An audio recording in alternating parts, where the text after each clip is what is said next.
Well, it's hard to believe that we're at this stage already, but today we are moving on to some finishing work as we frame out these studs. This is the girls' bedroom, and today we are going to be framing it out so that we can hang drywall.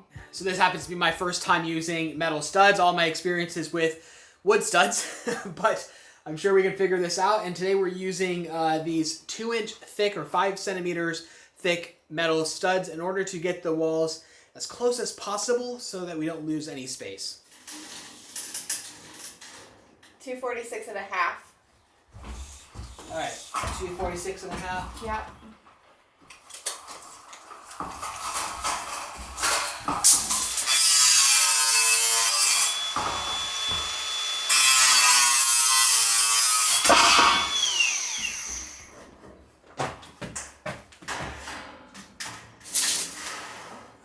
Perfect.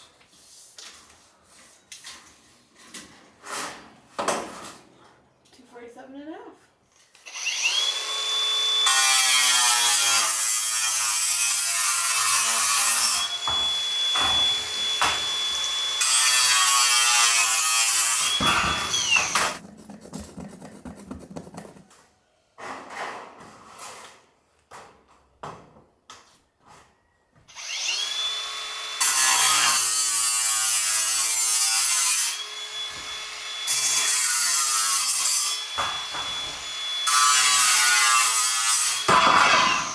So we'll add a short one here, one across there. Okay. And then I kind of want to try to add in 2 half wall supports to hold the beam over the window.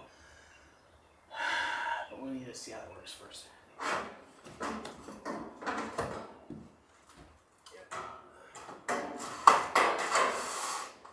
There we go. I would say 246 and a half. Okay. Still. A little light. A little like.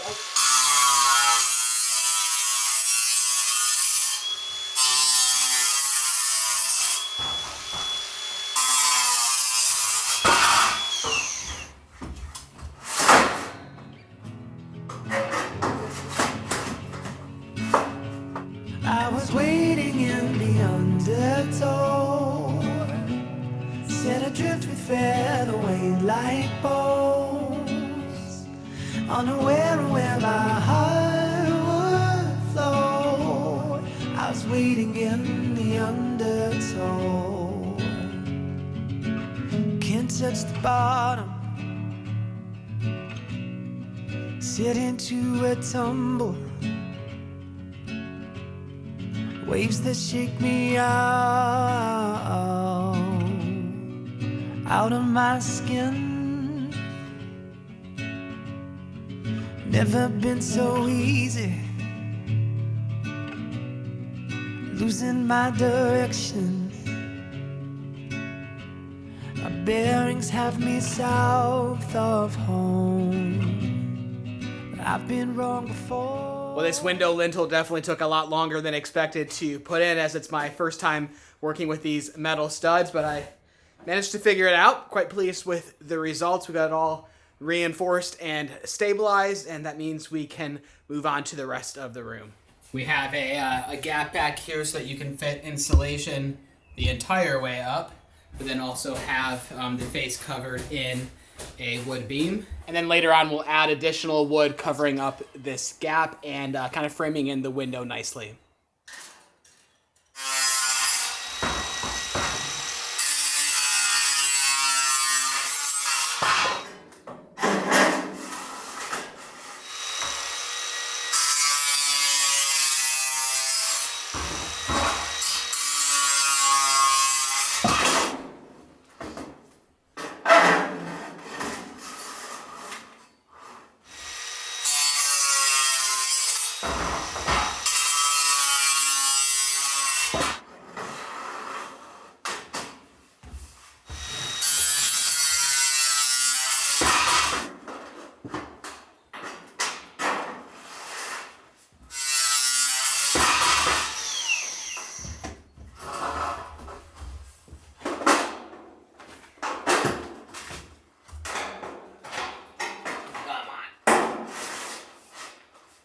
So I know that it can be a bit confusing as to why we are covering up these walls, but from a thermal technical perspective, we actually are required to by law. So we have to cover these up in order to insulate back here. And we are going to be able to leave a lot of the stone walls exposed in the middle of the house. So it's still going to be really beautiful. It's going to brighten it up because we'll be able to have some white walls. So all in all, it's going to be really great.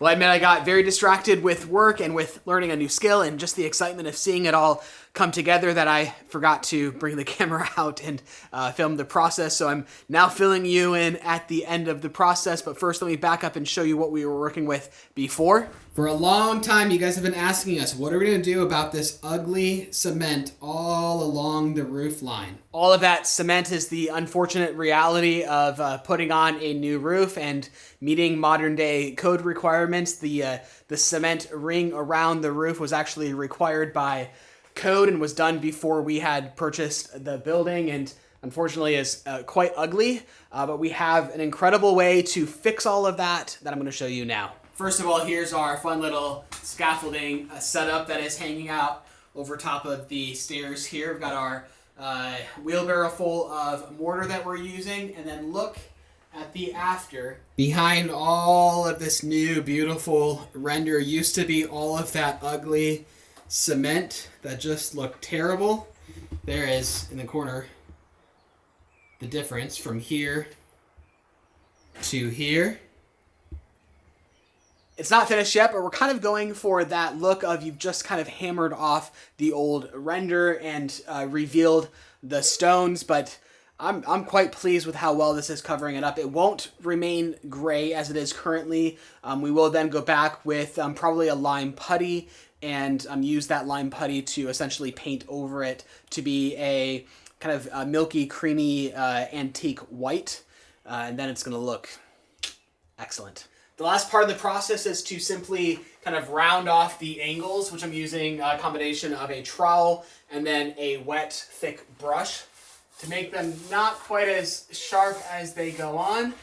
Make it look a little bit rounded and worn. One final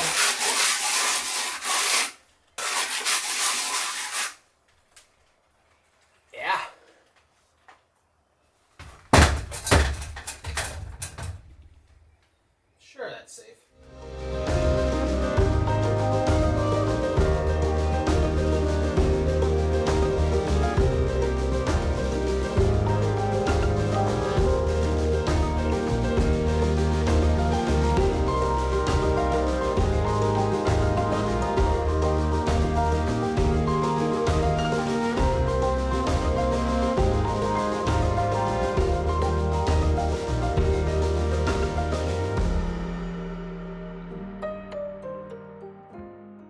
Well, you guys know how important online security is for us, especially when it comes to our personal data being exposed online, which is why today I'm excited to partner with Delete Me and tell you what they've been able to do for us when it comes to protecting and deleting our personal data. One thing you might not be aware of is there are data brokers out there collecting vast amounts of your personal data.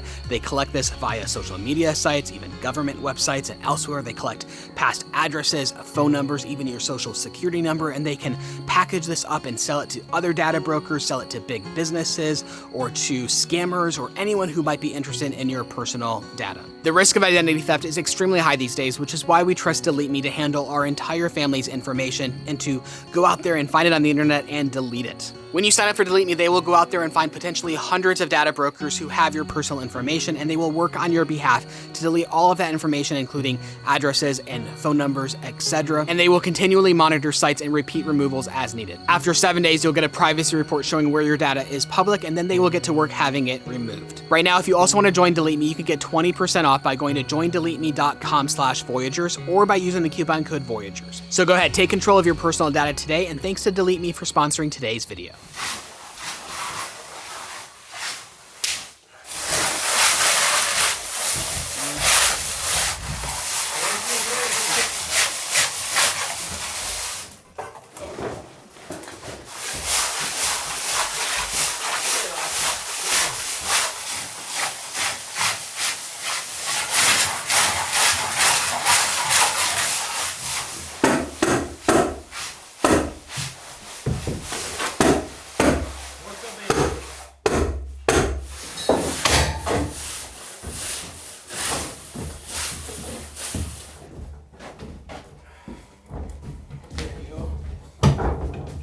So today we are reinforcing the bathroom floor. This is the first 2 or 3 inches of concrete with special reinforcement tied into the wood beams before, because the bathroom floor in particular has to eventually hold a lot of extra concrete. So we are reinforcing it now to make sure that the wood below does not flex.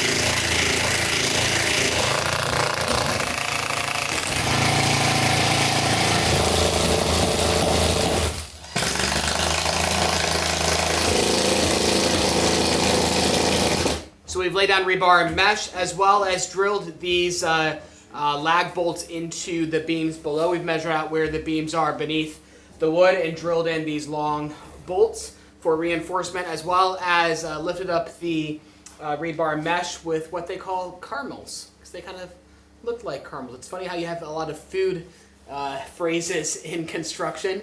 You use caramels to lift up the rebar, and you use mushrooms to protect yourself from being impaled by the rebar.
I cannot even imagine pouring this concrete floor without this lift. That would be brutal.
Well, hey, that's the bathroom floor finished, or bathroom floor reinforced, I should say. But that means tomorrow we can move on with building up the rest of the bathroom walls.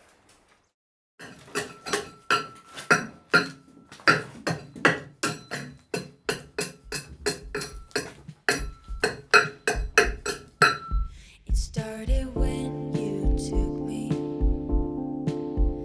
further than I could, at a price too steep for me to handle. It landed on my shoulders harder than it should. Had I known, I would have left much sooner. Here we go, here we know who we are, what we need. Will we stand our ground always?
Well, everything is moving along super fast. It's hard to keep you guys updated. For one, we have a new rendered wall behind me in the bathroom. And then we are now framing up the metal studs to enclose the bathroom as well as the door opening.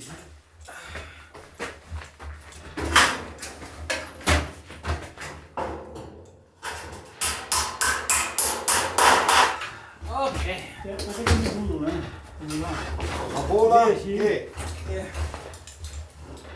There's an easier way to do this, but that's okay.